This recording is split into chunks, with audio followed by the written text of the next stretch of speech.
Sometimes life brings us moments we never thought we'd have to face, especially in the later years. At 77, you may have imagined that your days would be filled with calm routines, quiet evenings, and the simple comfort of being with someone who has walked beside you for decades. And yet, when pain arrives where safety should be, it can shake the very foundation of who you are. It's easy to think, at my age, what choice do I have but to endure? But the truth is, you still have choices, even now. Age doesn't take away your right to dignity, nor does it erase your need for peace. It only changes the way you meet these moments, with a little more gentleness toward yourself. What's surprising is that even after so many years, life keeps teaching us. Sometimes it teaches through joy, sometimes through loss, and sometimes through hard lessons we wish we'd never had to learn. But every lesson still carries a whisper. You matter. Your well-being matters. I've spoken with people who have shared their own quiet battles. Margaret, 82, once told me, "I thought I was too old to start over, but then I realized I'm not too old to want peace. I'm not too old to deserve respect." Her words hold a kind of wisdom that comes from walking through fire and choosing not to let it define the rest of her days. You might ask yourself gently, have you ever brushed aside your own pain, telling yourself it was too late to change anything? Have you convinced yourself that enduring in silence is easier than facing the unknown? These are tender questions, and there are no right or wrong answers. They're simply openings, small doors that let you notice how much of yourself you've tucked away for the sake of others. Sometimes we mistake endurance for strength. But real strength, especially at this stage of life, can mean something softer. The courage to admit you want something better. The honesty to say your heart still longs for safety and kindness. And yes, the wisdom to know that the years behind you don't determine the quality of the years ahead. So let me ask you with kindness, where are you reading this from right now? Share your location in the comments if you feel comfortable. You might be surprised to see how many others from different places and different walks of life are walking this path beside you. Because even if the journey feels lonely, you are not alone. There is a quiet voice inside you that has likely been speaking for a long time. Maybe you've heard it late at night when the house feels too heavy with silence, or in the morning when you look in the mirror and wonder where the years have gone. That voice is often gentle, almost hesitant, but it is insistent. It tells you that what happened was not right, that you deserve something different. Many people try to push that voice away, believing it's selfish or even foolish to listen to it after so many years of marriage. But your inner voice is not an enemy. It is your truest ally. Mary, a 79-year-old woman from Ohio, once shared with me that she ignored her own inner whisper for years. After her husband struck her during an argument, she thought, "At my age, where would I even go?" The weight of decades together pressed down on her, making her feel trapped by time itself. But one evening, in her despair, she picked up the phone and called a friend she hadn't spoken to in years. That single moment of listening to herself, of choosing to act on what her heart was saying, opened a new chapter in her life. She told me later, "I didn't get back my 20s, but I got back my peace. That was enough." Your own steps may not look like Mary's, but they can begin in a similar way. Start by writing down what happened, not for anyone else's eyes, but for your own clarity. When pain is left only in memory, it can feel overwhelming and confusing. But once you place it on paper, it becomes something you can see and begin to understand. Then share a little of that truth with one person you trust. It could be a family member, a neighbor, or even someone you only know from church or a local group. You don't need to tell everything at once. Sometimes even a single sentence, "I don't feel safe," can open the door to support. And remember, you are not too old to start again. Peace does not belong only to the young. In fact, the years you have lived make you all the more worthy of rest, respect, and gentle days. Each step you take in listening to your inner voice is not about breaking your past, but about protecting the time you still have. I encourage you, with care, to continue walking this path with me. Subscribe so you won't miss other stories and reflections like this one. You may find that each word you read brings you not just information, but a reminder that you are never walking alone. This is why many older adults under emotional strain report more frequent illnesses, exhaustion, or even sharp memory lapses. And yet, understanding this isn't meant to frighten you. It is meant to reassure you that what you feel in your body is not all in your head. There is a reason your sleep may feel shallow, your energy low, your heart uneasy. Your body is asking for safety as much as your soul is. Sometimes people tell themselves, I should just be tougher. I've lived this long, I can endure. But endurance is not the same as health. Each heartbeat, each breath, each quiet moment of rest is precious. You deserve to protect them, not sacrifice them to stress that was never yours to carry. Gently ask yourself, how does your body respond when you don't feel safe? Do you notice a trembling in your hands, a restlessness in your stomach, a tightness in your throat? These signals are not betrayals, they are guides, pointing you toward what your body needs most: calm, security, and gentleness.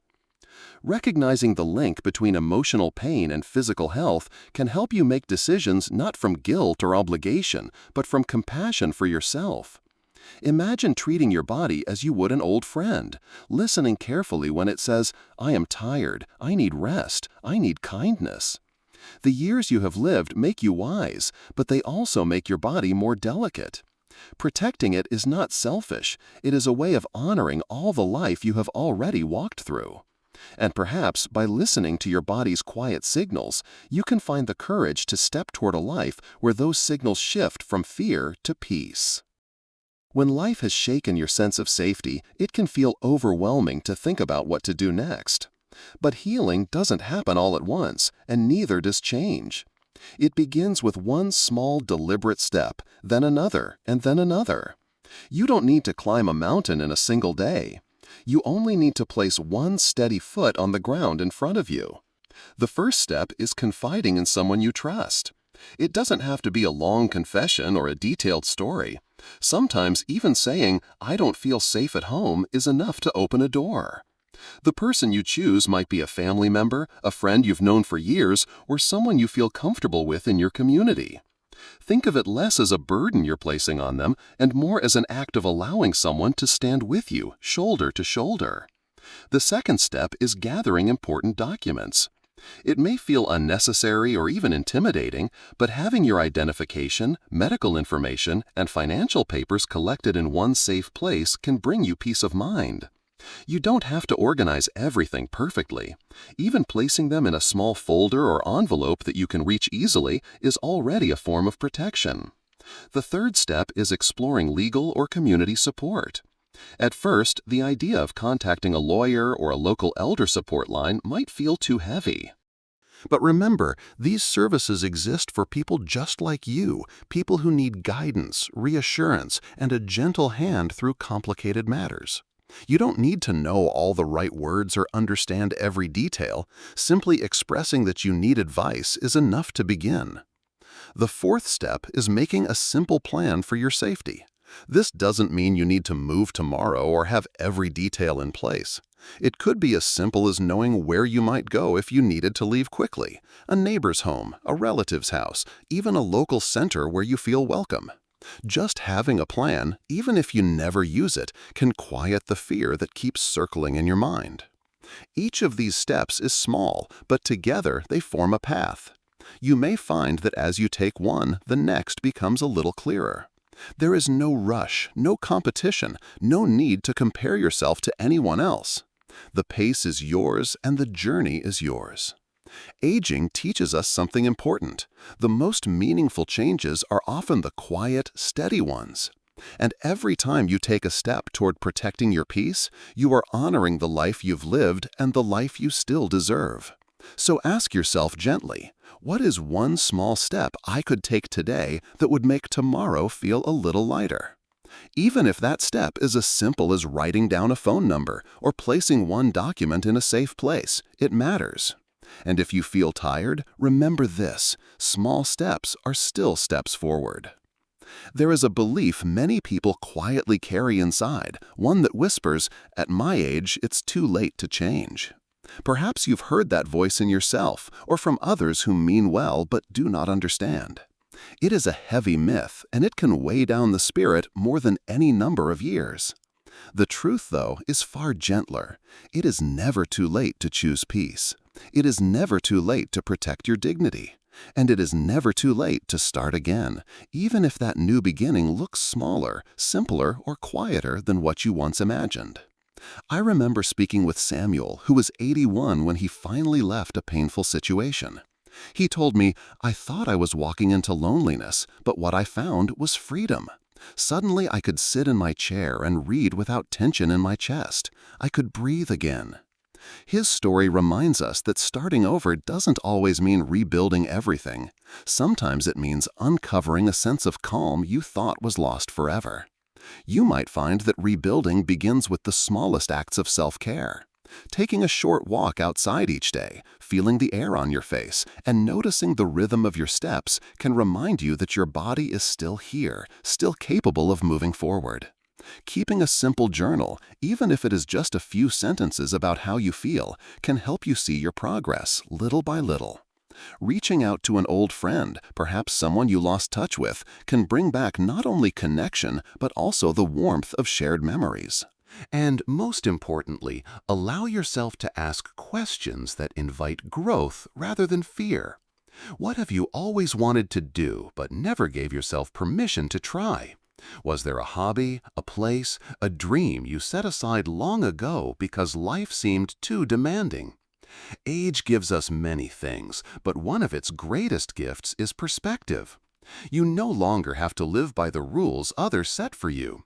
You can live by the rhythm that feels right for your heart. Choosing yourself is not selfish. It is an act of honoring the years you have already carried and the time you still have ahead. Imagine these years not as a closing chapter, but as a quieter season, one where you are finally free to plant only what brings you peace. If you allow yourself to believe that it is not too late, you might discover a freedom you never expected. I would love for you to keep walking this journey with me, so subscribe and stay connected. And let me ask you gently, if you had one message for someone who feels they are too old to change, what would you tell them? Share it in the comments. Your words may be the very encouragement someone else needs to hear today.